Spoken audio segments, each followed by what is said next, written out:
चलिए स्टूडेंट, हम लोग प्रश्न संख्या 13 को सॉल्व करते हैं। देखिए प्रश्न संख्या 13 में क्या कहा जा रहा है। एक त्रिभुज ए बी सी की भुजा बी सी। सबसे पहले हम लोग त्रिभुज बनाते हैं। हमारे पास एक त्रिभुज है और ये जो त्रिभुज है इसका नाम क्या है, ए बी सी है। तो इसको हमने नाम दिया, ये हमारा त्रिभुज ए बी सी हो गया। त्रिभुज ए बी सी की भुजा बी सी पर एक बिंदु डी, ये जो बी सी है ना, बी सी पर एक बिंदु डी इस प्रकार स्थित है, कुछ इस तरीके से स्थित है। डी इस प्रकार स्थित है कि एंगल ए डी सी, जो हमारा कोण होगा ए डी सी, देखिए ए डी सी यानी कि इस वाले एंगल की बात कर रहा है। ए वाला जो एंगल है वो बराबर है एंगल बी ए सी के, बी ए सी यानी कि इस वाले कोण के बराबर है। बात आप लोग समझ गए हैं। एंगल ए डी सी यानी कि ए वाला कोण बराबर है एंगल बी ए सी के, यानी कि इस वाले कोण के। ये हमें दिया गया है। सिद्ध क्या करना है, C A square is equal to C B into में सी डी है। ठीक है, ये हमें दिखाना है। तो चलिए हम लोग इसको सॉल्व करते हैं और देखते हैं इसका सॉल्यूशन क्या होगा। स्टूडेंट सबसे पहले हमें जो जो दिया गया हम लोग लिख लेते हैं। लिखिए, दिया है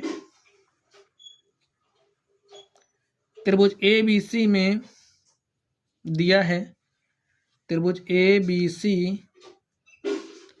की भुजा बी सी पर एक बिंदु डी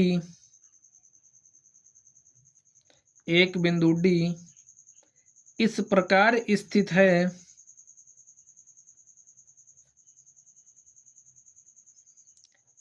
है कि एंगल ए डी सी बराबर एंगल बी ए सी के। ठीक है, हमें सिद्ध क्या करना है,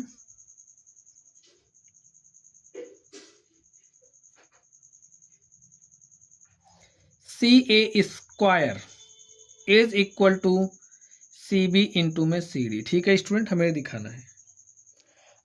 अब हम इसके लिए चलिए प्रमाण देते हैं। स्टूडेंट्स इसको हम लोग कैसे सॉल्व करें, देखिए आप लोग यहाँ पर ये जो सी ए है, देखिए कुछ इस तरीके से है। यहाँ पर ये जो सी ए है कुछ इस तरीके से है, सी ए इंटू में C A is equal to C B into में सी डी। ठीक है, अब आप एक को नीचे लाइए।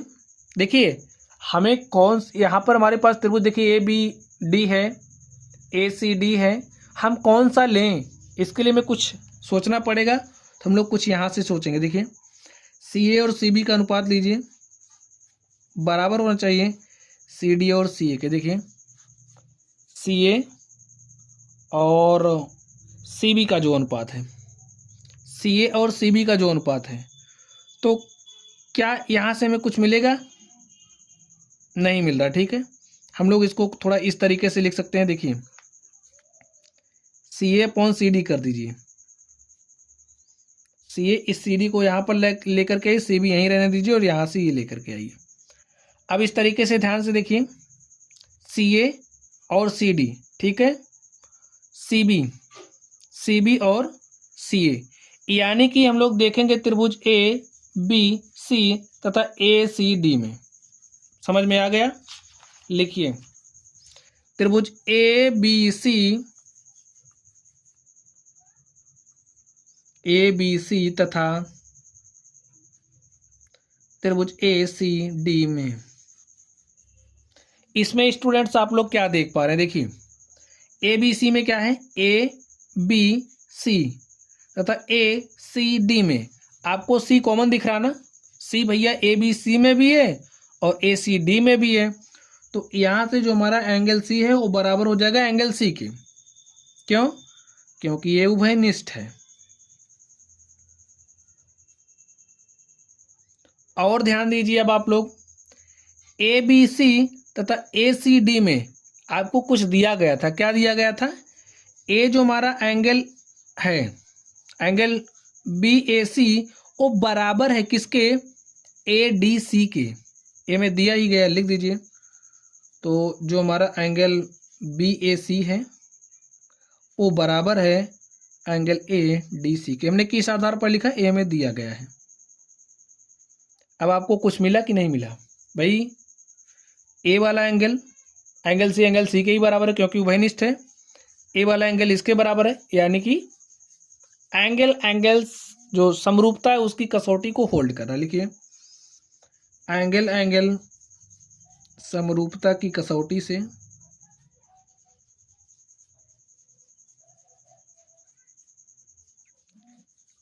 से हमारे एंगल समरूपता की कसौटी से जो हमारा त्रिभुज CAB है, लिखिए CAB वो क्या है? समरूप है। किसके समरूप है? CAB किसके समरूप है? CDA के, त्रिभुज CDA। और हम जानते हैं, अब हमें ये प्रूव करना है ना, तो हम जानते हैं कि जो हमारे समरूप त्रिभुज होते हैं, समरूप त्रिभुजों की संगत भुजाएं क्या होती हैं? समानुपात में होती हैं। तो यहाँ से देखिए जो हमारा CA है वो CD के संगत भुजा हो जाएगी। अगर हम AB की बात करें तो AB की संगत भुजा हमारा DA हो जाएगा। और नेक्स्ट अगर हम बात करें तो जो हमारा CB होगा वो हमारा CA के बराबर हो जाएगा। ठीक है, लिख दीजिए चूंकि समरूप त्रिभुजों की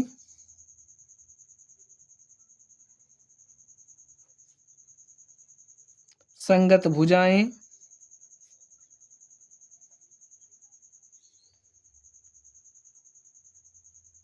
समानुपात में होती हैं।